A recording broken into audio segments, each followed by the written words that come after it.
Bonjour à tous, merci de nous rejoindre. Je suis très heureuse d'être parmi vous et très heureuse d'être très bien entourée. Je suis Charlotte Pierron, en charge de la practice Intelligent Industry, et j'ai la chance autour de moi d'avoir un certain nombre de complices qui ont accepté de nous accompagner. Donc Stéphane, qui est le directeur du programme Beauty Tech de L'Oréal. Bonjour Charlotte. Bonjour Stéphane, merci d'être avec nous. Stéphane Cédric Lecollet, directeur commercial et filière de GS1 France. Tout à fait. Et Paco Ribagnac, vice-président et en charge de l'offre Sustainable Value Chain. On va se parler de Digital Product Passport. Et peut-être avant ça, resituer la place du produit. Le produit, c'est évidemment un enjeu important pour les consommateurs et pour les marques. C'est un formidable vecteur d'engagement client, au-delà d'être la finalité. On a aujourd'hui des consommateurs qui sont évidemment en attente d'expériences personnalisées, mais qui soient aussi responsables. Ces mêmes consommateurs sont en attente de transparence pour avoir la capacité de choisir leurs produits et sont en attente de produits qui vont avoir plusieurs vies, que ce soit pour eux ou pour d'autres. Le Digital Product Passport arrive, c'est évidemment un élément réglementaire, de pression, mais c'est aussi une formidable opportunité de travailler sur les expériences qui vont permettre à ces consommateurs d'être plus engagés. Et c'est aussi un excellent vecteur de transformation pour des entreprises qui souhaiteraient tirer parti de la circularité avec une évolution de leur chaîne de valeur et plus de valeur à capter entre la fin de vie du produit et cette étape de recyclabilité. Donc je vous propose qu'on rentre dans le vif du sujet. Et en commençant par toi, Stéphane, on a commencé à travailler sur le sujet. Alors le DPP n'existait pas et c'était pas la toute première motivation. En revanche, vous aviez déjà une vision et un plan autour du produit augmenté. Est-ce que tu peux nous parler de ces motivations ? Oui, tout à fait, Charlotte. Effectivement, rien que dans le nom, à l'époque, quand on s'est lancé sur ce sujet-là, on a appelé ça produit augmenté. Parce que pour nous, ce qui était important, c'était le produit. Et c'est vrai que chez L'Oréal, on commercialise à peu près 8 milliards de produits par an à 1 milliard de consommateurs. Et je m'occupais, dans le cadre de Beauty Tech, de la transformation digitale. Et ma question, c'était comment je fais ce lien entre le monde du digital et le monde du produit. Comment je permets au produit de parler, comment je permets au produit d'enrichir l'expérience des consommateurs. Et c'était vraiment ça qui nous a motivés au début, parce que ce que l'on voulait, c'était de révéler l'âme du produit. On avait été très créatifs, parce que nos produits ont beaucoup de choses à raconter sur d'où ils viennent, comment ils sont fabriqués, comment on les utilise, comment on les recycle. Et on voulait permettre aux consommateurs de pouvoir avoir accès à toutes ces informations-là. Donc on était vraiment parti des besoins consommateurs et comment on faisait ce lien entre le monde physique et le monde digital. Et en fait, dans le monde physique, on est limité par ce que l'on peut écrire sur le packaging, en 15 langues avec toutes les mentions réglementaires. Et le monde digital offrait un espace infini pour pouvoir raconter le produit. Et c'est vraiment de ça qu'on est parti, donc vraiment en anglant sur quelles sont les informations que je souhaite partager avec les consommateurs. Canal d'engagement, qui est une notion dans la motivation, et on avait eu un échange autour de ça. La transparence autour du produit, tu l'as évoqué, et dans quelle mesure la lisibilité de l'ensemble de ces informations sont pour toi un vrai acte dans la façon d'engager un consommateur. On a parlé de l'âme du produit un peu plus tôt dans ce programme qu'on a mené ensemble. Est-ce que tu sais en dire 2 mots en lien avec les motivations ? En fait, dans les motivations des consommateurs, elles sont plurielles. Et chaque consommateur va aller chercher, pour certains, des informations sur les ingrédients, sur les allergènes, ou des informations sur l'utilisation des produits, ou des informations sur le cycle de vie du produit. Donc ce qui est important dans cette approche du produit augmenté, et que l'on reprend maintenant dans le passeport digital du produit, ou le Digital Product Passport, c'est vraiment d'avoir plusieurs angles d'entrée qui correspondent à des motivations des consos. Parce que ils n'ont pas une façon d'aborder le produit, et c'est important de leur permettre d'avoir ces différents points d'entrée. Merci Stéphane. Cédric, je me tourne vers toi. Les exigences réglementaires, vous les connaissez par cœur. Vous travaillez avec un certain nombre de grands groupes dans le monde du CP et du retail depuis de nombreuses années. Vous êtes un acteur important de cette standardisation. Comment ces exigences réglementaires sont un facteur d'encouragement pour la mise en place des projets ? D'abord, GS1, ou GS1 France, a été créé en France par les entreprises pour être le lieu où ces entreprises-là réfléchissent en commun à comment améliorer leur commerce, à comment digitaliser leur information produit, puisque GS1 est le système qui permet de donner des identités à ces produits avec le fameux code et le fameux code barre. Et c'est vrai que les deux grands drivers de GS1 depuis l'histoire, depuis 50 ans, c'est comment est-ce qu'on accompagne les entreprises dans cette efficience opérationnelle, dans cette structuration des échanges de bout en bout, et cela partout dans le monde. Et c'est vrai que le deuxième driver, c'est quand même principalement les réglementations, que ce soit dans le monde du CP, mais aussi dans le monde de la santé ou des technical industries, où il faut trouver des moyens avec des communs numériques, comme je les appelle, de trouver une réponse uniforme à ces enjeux réglementaires.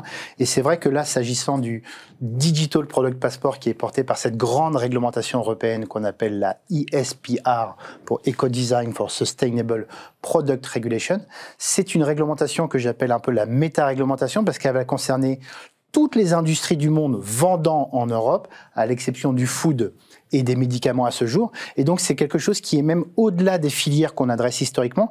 C'est un sujet totalement horizontal pour le coup. Et il faut absolument qu'on trouve des moyens pour tous ces acteurs de trouver le bon langage pour se comprendre. Donc, la réglementation, c'est ce qui fait venir chez GS1. Et c'est chez GS1 que les entreprises trouvent une réponse commune. Et nous, notre job, c'est de vous accompagner pour ce faire. On comprend mieux, du coup, l'articulation dans ton rôle, qui est à la fois la dimension commerciale, mais toute l'animation de cette filière pour vraiment craquer l'horizontalité. Exactement. Le métier premier, c'est bien la collaboration écosystémique. Merci Cédric. On va passer à la section suivante. Après les motivations, les fonctions, les cas d'usage, les différents cas d'application. Stéphane, je vais me tourner à nouveau vers toi. On a vu que l'expérience client, l'engagement client, ça a été vraiment la toute première motivation. Est-ce que tu peux nous en dire plus sur la façon dont c'est aujourd'hui déployé à l'échelle? Et est-ce que tu vois d'autres cas d'usage autour de cette première intention? D'abord, je vais revenir sur ce passage à l'échelle parce que c'est vrai que quand on s'est attaqué à ce projet de produits augmentés, notre ambition dès le début, c'était de le faire à l'échelle du groupe L'Oréal. Et je l'ai dit tout à l'heure, c'est 8 milliards de produits, 37 marques, 70 pays. Et ce sujet de passage à l'échelle était absolument clé. Donc ça passe déjà par des choses fondamentales sur la façon, les systèmes d'information, sur l'architecture, de se dire à un moment donné comment ces informations produits je les rends disponibles de manière simple, et ce dans le monde entier. Il faut que quand je scanne un produit en Chine, aux US ou au Chili, j'ai rapidement accès à l'information. Ça paraît simple comme ça. Dans la pratique, on a beaucoup réfléchi sur, avec des équipes de Capgemini sur les systèmes d'information. Donc, ce passage à l'échelle, c'était quelque chose que l'on avait présent dès le début.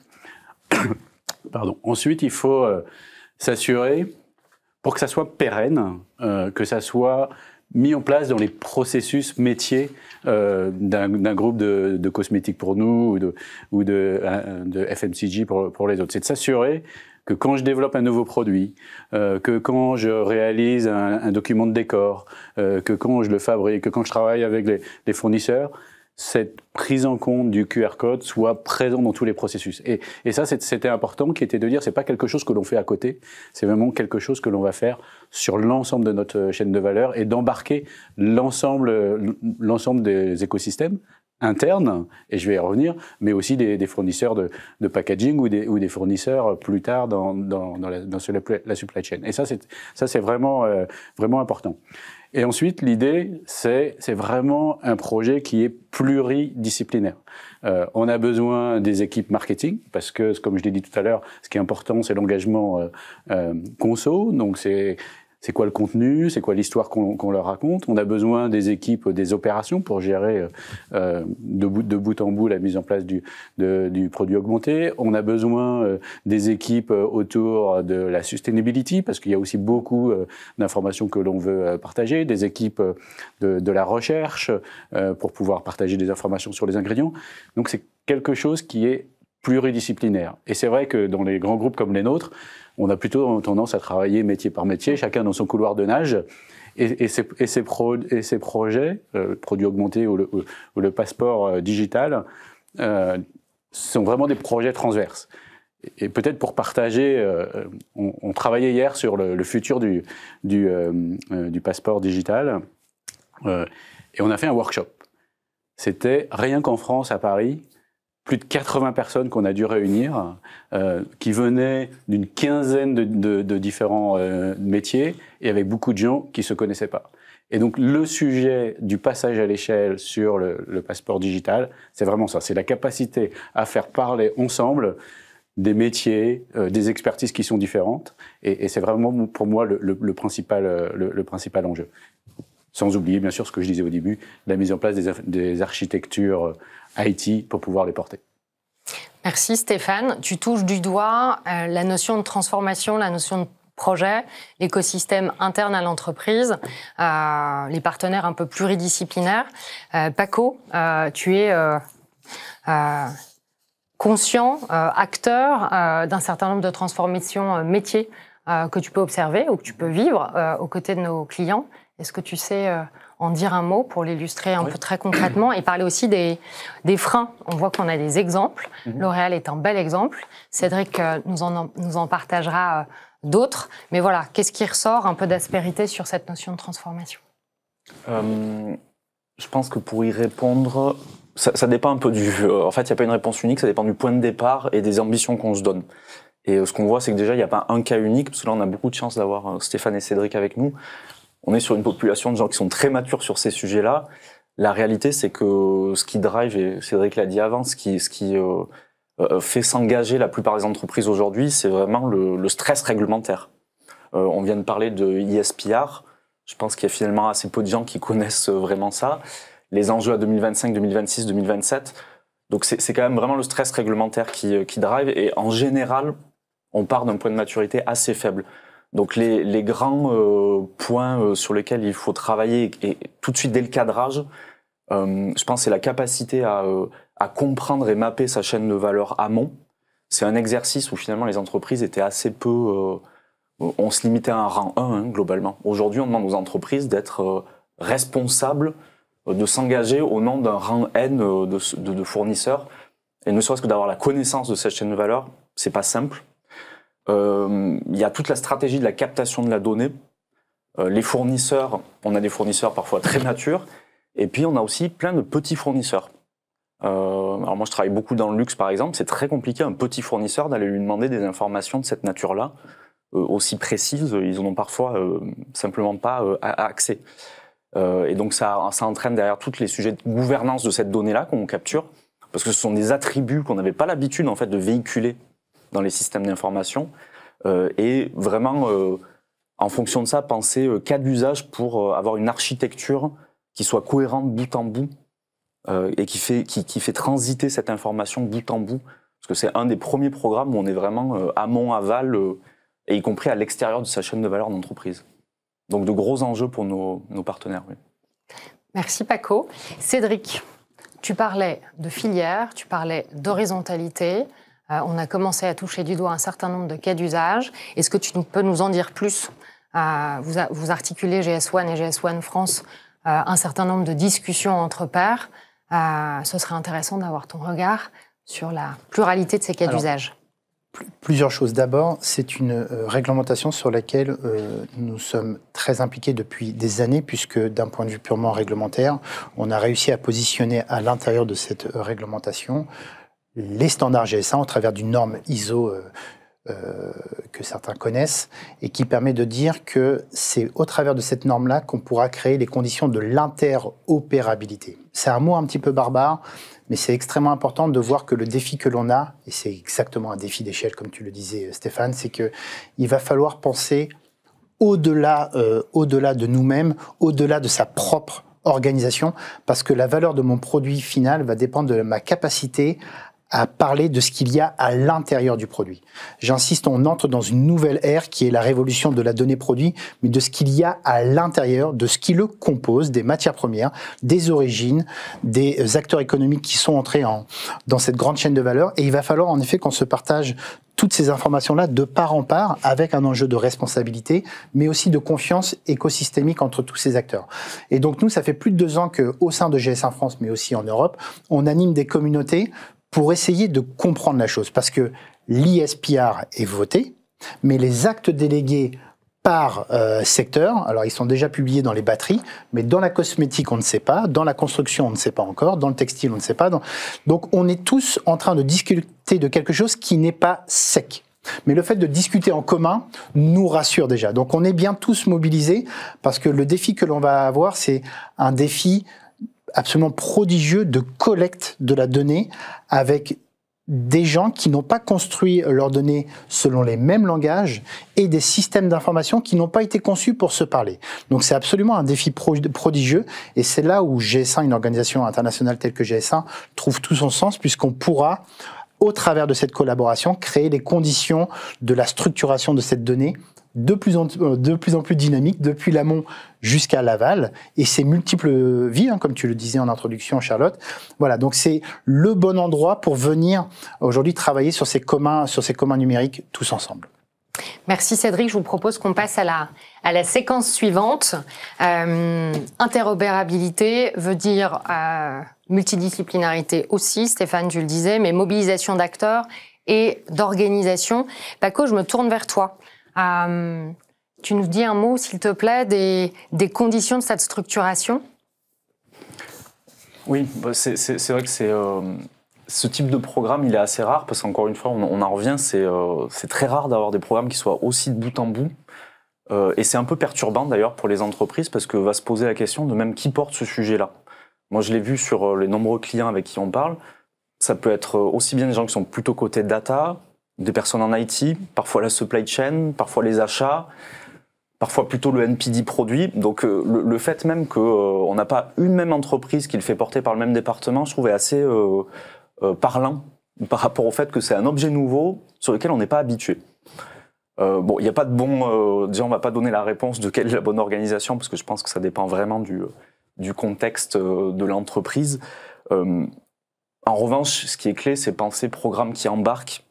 Ça ne peut pas être un programme avec un département maître et finalement, ça ne peut pas être siloté ce type de programme. C'est l'un des rares, voilà.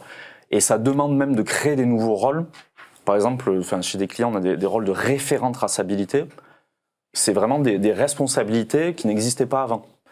Et on l'a vu en fait avec des sujets environnementaux, EUDR, avec d'autres, même des sujets simplement de rapport carbone. C'est ces sujets-là qui ont fait naître des nouveaux rôles, des nouvelles responsabilités. Donc c'est assez passionnant parce que du coup on se pose ces questions-là, qui doit les porter. Mais il faut vraiment penser qui va être le référent dans chacun des départements, dans chacune des fonctions, et vraiment chacune parce que toutes les fonctions sont impactées. Le développement produit, la logistique.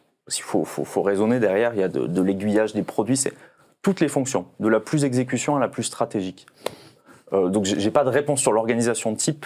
En revanche, ce qu'on voit comme bonne pratique, c'est les entreprises qui, dès le début, cadrent tous les acteurs de la chaîne de valeur qui vont être impactés et mobilisent au bon niveau un acteur dans chacun de ces départements.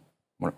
Merci Paco, c'est très clair. On touche bien du doigt la transversalité, la dimension traversante de la transformation. Stéphane, tu nous disais, à titre d'illustration, qu'hier vous aviez animé un workshop sur le sujet et vous étiez pas moins de 80. C'était une aventure pluridisciplinaire. Comment vous allez l'animer pour la suite ? Comment vous êtes passé du produit augmenté à l'implémentation du DPP, la place du QR code là-dedans? Est-ce que tu peux nous en dire un peu plus? En fait, c'est clair qu'avec l'émergence du Digital Product Passport et la réglementation européenne, il y a une part des équipes affaires publiques, affaires réglementaires chez nous qui devient de plus en plus importante. Et peut-être cette tentation, à un moment donné, de faire de cet objet un objet réglementaire où voilà, on crée quelque chose qui répond à une obligation réglementaire. La position que je porte au sein du groupe, et qui va d'ailleurs dans les discussions, parce que dans notre secteur, le sujet n'est pas encore sec, le Digital Product Passport aura un intérêt s'il est adopté par les consommateurs, y compris pour l'Europe, y compris pour les gens qui poussent la réglementation. Parce que faire une réglementation, juste pour se dire on a fait une réglementation et on est très content, si personne n'accède aux informations, en fait, ça sert pas à grand-chose. Donc tout l'enjeu, pour nous et aussi pour nos équipes réglementaires, c'est de se dire à un moment donné, ce Digital Product Passport, comment on le rend utile, comment on fait qu'il est adopté par les consommateurs. Et la vision que je porte au niveau du groupe, c'est de se dire, il faut que ce passeport digital, qui fait ce lien, comme je le disais, entre le produit physique et le monde digital, il apporte des informations, on va dire, pluridisciplinaires aux consommateurs. Certes, les informations réglementaires qui sont importantes, mais pas uniquement, parce que je pense qu'il y aura des consommateurs qui accéderont au passeport digital par d'autres biais, des biais de services, des biais de découverte de comment on utilise un produit. Donc pour moi, c'est important. Et donc pour répondre, pour essayer de se projeter, c'est important qu'il y ait quelqu'un qui anime et qui porte ce sujet, qui l'incarne. Dans des grandes organisations comme les nôtres, il faut que ce sujet-là soit porté, incarné, défendu par une personne ou un groupe de personnes qui va justement animer le reste. L'Oréal, on est une boîte très organique, créative, donc il y a besoin que quelqu'un, entre guillemets, porte ce produit-là. Et pour moi, c'est important et c'est la recommandation en tout cas, c'est l'expérience que je tire de ce que l'on a pu faire. Donc ça, c'est le premier point. Et ensuite, laisser de la place à chacune des organisations. Laisser de la place aux réglementaires, laisser de la place au marketing, laisser de la place aux opérations et animer et ce qui est intéressant, c'est par rapport à tout ce que l'on a mené dans la transformation digitale. Le Product Passport, c'est le produit digital technologique par définition, où toutes les techniques de mode agile, de gestion en mode produit correspondent très bien. Avec, et peut-être pour partager l'expérience, un sujet chez L'Oréal qui est de dire chaque marque a ses idées, son territoire. Et donc, c'est comment on construit des marques blanches, entre guillemets, de Digital Product Passport ou produits augmentés qui permettent de répondre aux obligations réglementaires, de standardiser et d'homogénéiser l'expérience, mais en laissant place à toute la créativité de chacune de nos marques. Donc, c'est trouver ce bon équilibre qui est absolument clé. On voit que le modus operandi n'est pas complètement évident et j'aime bien l'idée de l'équilibre entre ce qui doit être défini, templétisé, mis au service et laisser un territoire d'expression à chacune des marques et chacune des parties de l'organisation qui doivent jouer leur rôle. Donc interopérabilité, transversalité, pluridisciplinarité dans la façon de le mettre en place. Cédric, vous avez à la fois un rôle d'éclaireur et un rôle de facilitation. 3 enseignements qu'il faudrait peut-être garder, 3 conseils pour ceux qui nous regardent. Le premier point déjà, là on parle d'une réglementation, mais il faut d'abord voir que cette réglementation-là, elle est aussi, elle a sa vie parmi plein d'autres réglementations qui vont traverser les entreprises. On appelle même ça le tsunami réglementaire au niveau européen. Donc il faut d'abord penser la complexité de ces réglementations et le système GS1 a en lui cette capacité à faire d'une pierre plusieurs coups en quelque sorte. Si vous structurez bien votre donnée dans cet anglais du commerce, comme je le dis un peu schématiquement, ça vous permet en même temps de faire plusieurs conformités réglementaires. GS1 n'a pas d'avis sur la réglementation, on est là pour vous aider dans le comment. Et le comment à l'échelle et à l'inclusion, parce qu'on parle de grande entreprise, tu as parlé de toute petite, c'est extrêmement important d'avoir cette vision-là. Le deuxième point, c'est que dans les réglementations, il y a 2 niveaux. Il y a beaucoup de réglementations qui sont au niveau corporate, la CSRD, la CSDDD, le bilan carbone au niveau entreprise. Là, ce dont on parle, c'est la maille produit, le DPP, le Product Environmental Footprint. Tu as évoqué la déforestation tout à l'heure. Et ces données-là, à la maille entreprise et à la maille produit, c'est un saut entre les deux qui est absolument incroyable et il va falloir qu'on réussisse à mettre ça en données. Donc le deuxième conseil, c'est de penser ces données-là à la maille entreprise et à la maille produit. Et croyez-moi, c'est quasiment de l'ordre du saut quantique entre les deux. Donc il faut qu'on soit bien conscient et nous qu'on trouve la bonne structuration de la donnée, ces bons communs numériques pour ce faire. Et le troisième point, c'est que comme on est sur une réglementation qui va, ce que j'appelle cette méta-réglementation qui va concerner grosso modo tous les produits en Europe vendus à partir de 2027-2028, pas de DPP, pas de business. Donc c'est un sujet business. C'est pas un sujet IT, c'est pas un sujet réglementaire, c'est un sujet business. Si on ne prend pas ça en compte, je pense qu'on se trompe dès la genèse du projet. Et je pense que là où on progresse avec toutes nos réflexions au sein de nos écosystèmes, c'est que il n'y aura pas de langage unique. Je pense qu'il y a un fantasme du truc unique qui règle tous les problèmes. Non, parce que l'industrie du ferroviaire, de la chimie et autres, ça fait 50 ans qu'ils ont structuré leurs données dans un langage. Ce serait absolument inacceptable de leur demander de changer, et ce serait absolument même incroyable d'un point de vue purement économique. Donc il va falloir qu'on pense un système de dialogue entre les systèmes. De traduction d'une certaine ce qu'on appelle façon. indirectement l'interopérabilité, et donc que ces systèmes-là qui ont conçu leurs données, je veux dire schématiquement en allemand, puissent se comprendre avec un autre système en anglais. Donc il va falloir qu'on invente des sémantiques, ce qu'un collègue appelle des sémantiques pivots, pour ne pas obliger les gens à réécrire, mais de trouver les moyens en s'entendant sur les notions. Donc ça, c'est très techno, mais si on ne crée pas ces conditions de l'interopérabilité sémantique et les bonnes ontologies qui vont avec, on n'y arrivera pas. Donc c'est vraiment un défi où chacun doit aussi dépasser sa propre fenêtre pour se mettre dans une logique de progrès commun. Il y a un énorme changement de mindset aussi intellectuel, hein. Ce qu'on a devant nous, c'est absolument prodigieux, et donc GS1 est là pour créer ces conditions de l'échange et cette intelligence collective au service de cette réglementation en particulier. Quand tu parles d'avalanche réglementaire, c'est presque angoissant. Qu'on est heureux d'avoir des gens qui connaissent bien le sujet et qui sont à même de nous guider dans cette aventure. Je vous propose, du coup, on passe à la dernière séquence, les perspectives. On a commencé à les toucher du doigt. Tu parles de commun numérique, on parle de projet de transformation, on a un consommateur qui est au cœur de cette chaîne de valeur et des choix pour l'opérer. Paco, est-ce que tu peux partager quelques éléments de perspective ? Oui, avec grand plaisir. C'est vrai que là, j'ai bien aimé d'insister sur le fait que pour une fois, on va être à la maille produit. C'est rare, en fait, dans nos systèmes d'information, dans nos suivis, dans les business, en fait, qu'on puisse être à une maille produit. Du coup, le fait d'être à une maille produit, on arrive à en tirer des nouveaux usages qui vont au-delà de 2 points qu'on a pas mal développés là, qui étaient le côté législatif et le côté expérience client, produit augmenté. Je pense qu'il y a 2 autres points importants. C'est autour de l'excellence opérationnelle et autour de la circularité. Le DPP, Digital Product Passport, est vraiment un facilitateur, un catalyseur pour permettre aux entreprises d'accélérer sur la circularité, qui on sait est un gros enjeu.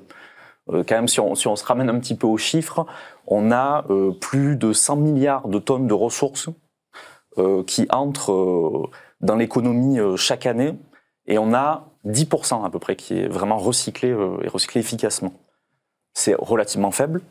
On sait qu'on a ces gros enjeux de circularité, alors ça peut être de la seconde vie ou vraiment de la circularité pour aller récupérer de la matière, et notamment les terres rares, les métaux, etc.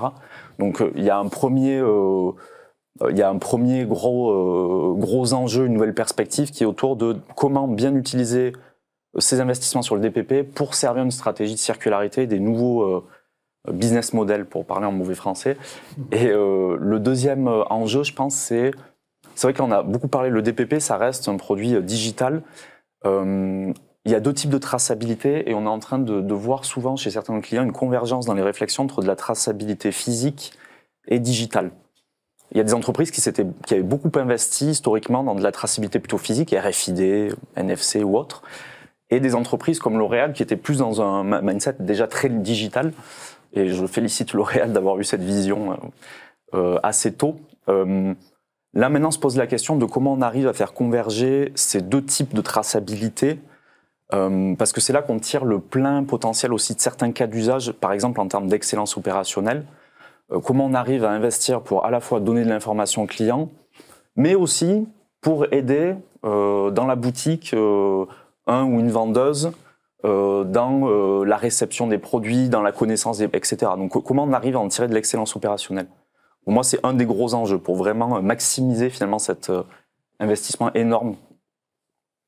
Merci Paco, très clair, très inspirant aussi, cette notion de convergence. Et on avait eu un échange intéressant un petit peu plus tôt dans l'année. Et Stéphane, tu étais aux côtés de Decathlon qui avait fait le choix de solutions de traçabilité physique et qui sont dans ces réflexions. Donc Merci de souligner le point. Après ce workshop d'hier, après le produit augmenté, les perspectives, qu'est-ce que vous préparez pour vos consommateurs et pour vos partenaires? Pour rebondir sur ce que disait Paco, un des sujets, c'est effectivement de placer le curseur au bon niveau par rapport à qui on est et aux enjeux métiers, business que l'on veut résoudre. Pour être très concret, un des sujets, c'est le niveau de granularité à laquelle on gère le Digital Product Passport. Est-ce qu'on gère, comme l'a fait Decathlon, au niveau le plus fin, chaque objet est différent et on va de la sérialisation jusqu'à des niveaux beaucoup plus élevés. Et en fait, c'est une vraie réflexion à avoir et sans faire de se dire, si je fais au niveau le plus fin, sérialisé, je suis capable de tout adresser et donc je vais y aller, mais il y a des coûts, il y a des implications. Donc cette réflexion du bon niveau de granularité est absolument clé. Et en fait, dans toute cette approche, c'est de se dire à quoi ça sert. Et pour moi, ça résonne beaucoup avec tout ce que j'ai pu mener dans la transformation digitale et autour de la technologie.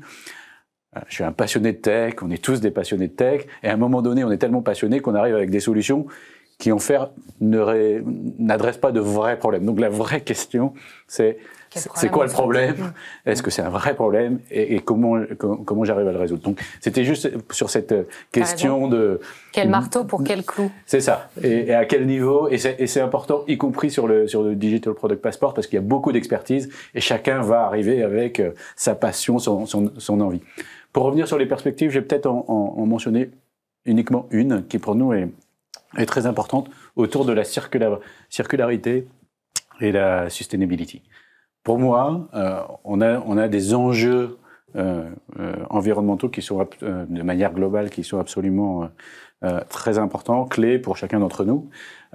Et quand on regarde pour une boîte comme L'Oréal, notre impact environnemental, l'essentiel vient du scope 3, c'est-à-dire l'utilisation par les consommateurs de nos produits. Donc tout ce que l'on peut faire pour éduquer, former les consommateurs à ces enjeux sont absolument clés et le Digital Product Passport va le permettre. Un exemple très concret. Sur nos parfums, on a beaucoup développé tout ce qui est refill en mauvais français, recharge. Et en fait, ce qu'on remarque, c'est qu'on a une offre très importante, mais il y a encore une adoption de ces recharges. Ce geste, il est pas encore pas naturel chez les consommateurs qui achètent des parfums à un certain niveau de prix. Et donc tout l'enjeu, c'est de leur expliquer que quand ils achètent une recharge, ça a un vrai impact positif en matière environnementale, comment on l'utilise et comment on peut leur expliquer comment on revient à l'essence du produit de luxe, qui est de dire c'est un très bel objet durable que l'on va garder et on est capable de le recharger. Tout ça, le Digital Product Passport va nous permettre de passer ce type d'informations et d'avoir ce dialogue avec les consommateurs. Donc c'est pour ça que c'est une des perspectives, mais c'est vraiment créer ce lien, cet engagement entre un produit, une marque, un produit et un consommateur pour pouvoir avoir ce dialogue. Très clair. Et on voit un peu l'ambiguïté entre des consommateurs qui sont très enclins à avoir beaucoup plus d'informations et de transparence pour choisir, et pas complètement encore acteurs citoyens de cette circularité. Merci Stéphane. Cédric, on parlait du passage à l'échelle, les perspectives pour aller plus vite, plus loin, embrasser complètement le projet réglementaire qui est une obligation, mais en faire beaucoup plus que ça, qui est un projet de transformation à valeur pour l'entreprise. C'est d'abord quelque chose qu'il faut adresser dès maintenant, avec le bon mindset et la bonne organisation, et ça va nous prendre des années. Vraiment, le défi que l'on a devant nous, c'est un défi d'ampleur. Et je rebondis sur les éléments, mais nous sommes en train de passer d'une économie linéaire à une économie circulaire, de l'abondance à la pénurie. Ce n'est pas que des mots, ce sont des réalités économiques auxquelles les entreprises vont être confrontées. Et il faut absolument qu'on trouve les moyens, notamment d'objectiver les quantités d'impact des entreprises, parce que les entreprises, si on pense à Friedman, c'était de maximiser les profits. Demain, il va falloir produire plus avec structurellement moins de ressources et nécessairement moins d'impact. Et il va falloir les décrire par la donnée, parce que ça va devenir une variable pour le monde financier, mais aussi pour le consommateur. Donc on a, au travers du DPP, je trouve que c'est très iconique, mais c'est qu'un symbole de ce qu'on est en train de vivre du changement de cette économie linéaire à une économie nécessairement plus linéaire, plus circulaire, pardon. Et chez GSA, on a le symbole, le code barre que vous connaissez tous, qui est scanné 10 milliards de fois dans le monde quotidiennement, beaucoup plus que les requêtes Google. Et ben on va le métamorphoser et il va devenir QR code augmenté GS1 parce qu'on va y mettre tout le système GS1, toute la grammaire GS1 dedans, et pour permettre tout un tas de nouveaux usages, notamment la conformité réglementaire, mais surtout donner tout un accès aux consommateurs à une forme de pédagogie, aussi de comment j'utilise mon produit, mais comment j'impacte au travers de ma consommation. Donc ce QR code augmenté GS1 sera une fenêtre vers tout un tas de données, et on va rentrer aussi un peu dans le vivant du produit, parce qu'on va acheter un produit, on va regarder tout ce qui le compose, on va le suivre tout au long de son cycle de vie, et c'est ça qu'on est en train de créer, parce que derrière le DPP, c'est à la fois un enjeu de sustainability, c'est aussi un enjeu de souveraineté européenne, parce que il va falloir que, à partir du moment où on fait rentrer de la matière en Europe, il va falloir qu'on apprenne à la remettre en œuvre, à la il y a tout un tas de R.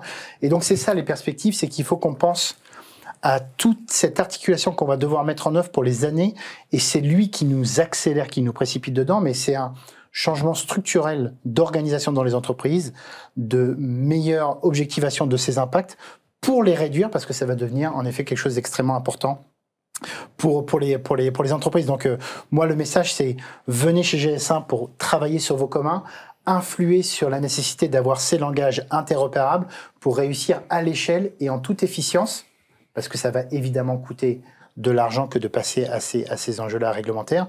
Et c'est en produisant ces communs que vous réussirez à relever collectivement ce défi. Merci Cédric, tu fais une formidable transition à quelques questions et on va passer à la dernière séquence de cet échange avec les quelques questions que nous ont adressées nos spectateurs. La notion des coûts. Quels sont les coûts cachés associés à la mise en œuvre du Digital Product Passport? Peut-être pour toi, Stéphane. Déjà, j'appellerais pas ça des coûts cachés, parce que par définition, c'est quelque chose que l'on doit mettre en œuvre. Et donc, on regarde ça pas par l'aspect coût, on regarde ça par l'aspect ROI. C'est-à-dire, quelle est la valeur que je crée en mettant en place ces différents modules. Donc, clairement, il y a des coûts liés à la mise en place de l'infrastructure de données. Mais pour le coup, cette infrastructure de données que l'on a mis en place ne sert pas qu'au Digital Product Passport et à plein d'autres utilisations. Donc ça, c'est le premier point. Le deuxième point, c'est la notion de carrière, de ce qui fait le lien entre le produit physique et le produit, le monde digital. Donc c'est là où on peut mettre des puces RFID, on peut mettre des puces NFC, on peut mettre un QR code qui coûte pas grand chose. Et donc c'est là où il faut vraiment avoir une approche adaptée au cas d'usage. Après, il faut pas se mentir. C'est des équipes pluridisciplinaires. Je le disais tout à l'heure, il faut incarner. Donc il va falloir investir dans des ressources. Mais dans des ressources dans la transformation. Dans des ressources de transformation. Mais peut-être, ce qui est important, c'est de ne pas voir ça comme un mal nécessaire ou comme des coûts supplémentaires ou de se dire « Ah, le réglementaire nous coûte encore plus cher », mais de se dire comment je fais de ces investissements une vraie opportunité pour engager plus mon consommateur, pour atteindre mes objectifs environnementaux. Donc c'est vrai, enfin en tout cas ce que je disais tout à l'heure, la personne qui incarne ce projet-là, ça doit pas être la personne qui gère une structure de coûts, mais ça doit être vraiment quelqu'un qui se dit avec ce que je crée, quels sont tous les usages et tous les cas d'usage. Donc il faut faire de ce projet-là un projet positif. Et pour nous, il est porté par Barbara Lavernos, qui est la numéro 2 du groupe, en charge de la recherche, l'innovation et la technologie, mais vraiment comme une très grande opportunité pour le groupe. Merci Stéphane. J'espère que tu auras rassuré le spectateur qui s'inquiète par rapport à l'addition et on a bien compris que c'était un projet de transformation à valeur. Une question un peu techno mais importante. Comment le Digital Product Passport peut-il être intégré avec les technologies IoT et blockchain pour renforcer la traçabilité des produits? Et on parlait du multi-techno juste avant. Est-ce qu'à un moment il faut faire le choix? Est-ce qu'on joue avec plusieurs? Cédric, est-ce que tu as un avis là-dessus, un peu de retour d'expérience? C'est très intéressant parce que quand GS1 on produit un langage, et ce langage, il est agnostique, il peut fonctionner quelles que soient les technos. Il faut choisir les technos en fonction de leur finalité. Et pas la blockchain, parce que c'est joli de faire la blockchain. Nécessairement une seule techno. Non, et on peut faire cohabiter aussi ces technologies-là. Donc c'est important de bien choisir la bonne techno en fonction de sa finalité, et la logique des standards est là pour accompagner. Donc voilà, l'IoT et la blockchain, ce sont des moyens de partager des données. Il faut des outils pour capturer cette donnée, ce que tu appelais le carrier, le fameux QR code augmenté GS1. Donc il faut qu'on pense là aussi multi-technologie pour réussir ça à l'échelle, parce que tout le monde ne pourra pas mettre de la RFID. Le QR code, en effet, c'est très simple, et notamment pour les petites entreprises, de faire ce passage-là à l'échelle. Et je reviens sur le point d'avant, sur les coûts. Je pense qu'il faut regarder aussi en interne, mais il faut penser les coûts sur l'ensemble de sa chaîne. Et on a parlé de supply chain. Ces DPP-là vont nous pousser à voir au-delà de nous et avoir une visibilité sur ces rangs 1, 2, 3, là où nous sommes globalement aveugles, et je pense que ça va nous ouvrir une meilleure compréhension de son amont, son exposition au risque, et ça a des bénéfices absolument incroyables. Dans les dimensions achats, on va continuer à acheter des matières premières et des composants, il va falloir qu'on achète, entre guillemets, la donnée qui va avec. Donc on va devoir repenser complètement nos façons de travailler. On a tendance à penser les relations conflictuelles avec ses fournisseurs ou avec ses clients. Là, c'est vraiment une logique de collaboration, et dans les achats, il va falloir vraiment qu'on pense là-dessus. Donc, la technologie sera qu'un moyen au service de ça. Donc, faut un moyen avoir au service de la conformité, possibilité de les mixer en fonction Exactement. de la finalité. En fonction de la finalité, en fonction de votre stratégie. Et il y a des technologies, il ne faut pas penser monotechnologie. Très clair. Il y a deux questions et on a encore 3 minutes 40. Donc, on a la possibilité de les couvrir. Une dernière question pour toi, Cédric, et après, il y aura une question pour Paco. Toi, tu es GS1 France, tu as une visibilité aussi sur l'Europe. Quelles sont un peu les perspectives pour le DPP au-delà de l'Europe? Peut-être déjà en Europe, s'il y a des choses à dire entre la France et les autres pays de l'Union européenne, et puis le marché américain et l'Asie. GS1, c'est Global Standard One. Donc nous opérons ce système et cette organisation en France, GS1 France. Il y a un GS1 Europe qui a notamment beaucoup travaillé sur cette question réglementaire. Et le sujet que l'on a, c'est un sujet global, puisqu'on parle des produits du monde entier vendus en Europe, et pas de DPP, pas de business. Donc c'est évidemment un sujet global, et c'est une priorité absolue de GS1 au niveau global, dont Stéphane est membre du management board, et il n'y a pas un management board où il n'est pas question de cette réglementation-là, parmi d'autres, et où il n'est pas question de cette migration vers le QR code augmenté GS1, puisque ce sera un des outils le permettant. Donc c'est forcément quelque chose de global, et les 118 organisations rassemblées autour de cette organisation GS1 Global Office en Belgique sont 100% mobilisées pour rendre ça possible à l'échelle dans les années qui viennent, parce que c'est aussi quelque chose qui va prendre des années. Donc c'est une top priorité de notre organisation globale. Et peut-être, puisque nous on opère dans les différents marchés, ça s'appelle pas le DPP, mais c'est des réglementations qui sont similaires en Chine. Donc pour la cosmétique, ça s'appelle CISAR, mais c'est le même concept. Il y a la notion de smart label aux US. Et hier, je faisais intervenir la personne qui porte ce sujet-là chez PepsiCo, qui est aussi très très très avancé. Donc c'est pas un sujet de réglementation européenne avec la Commission a encore sorti une nouvelle réglementation. C'est un vrai besoin mondial. Et je repasse le message. Il ne faut pas voir ça comme un projet réglementaire, mais comme une vraie opportunité de créer ce lien entre nos produits et nos consommateurs pour le bien général. Merci Stéphane. Dernière question pour toi, Paco. Une question un peu plus précise qui sont les obstacles au déploiement à grande échelle de ce DPP, spécifiquement dans les secteurs de la mode et du retail.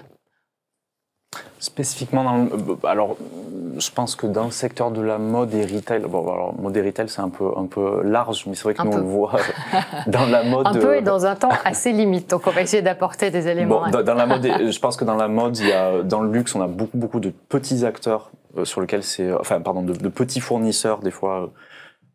Ça se rapproche de l'artisanat, et c'est très compliqué pour eux d'aller structurer des données comme ça. Je le fais un peu rapide pour voilà.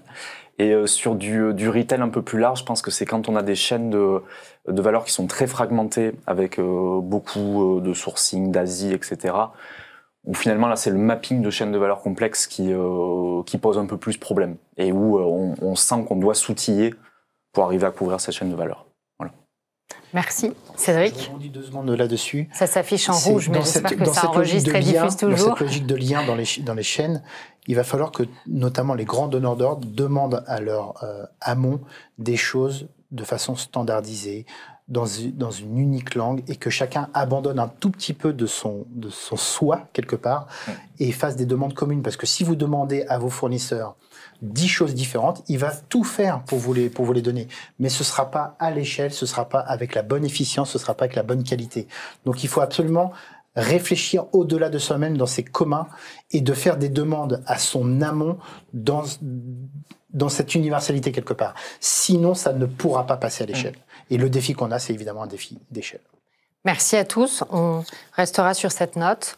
Le Digital Product Passport n'est pas une obligation réglementaire, en tout cas pas que, mais une formidable opportunité de créer de la valeur pour le consommateur qui est au centre avec plus d'exigences et duquel on attend aussi beaucoup plus pour la sustainability. Merci à tous. Merci pour ces échanges passionnants et en attente de la suite. À bientôt. Merci. Merci.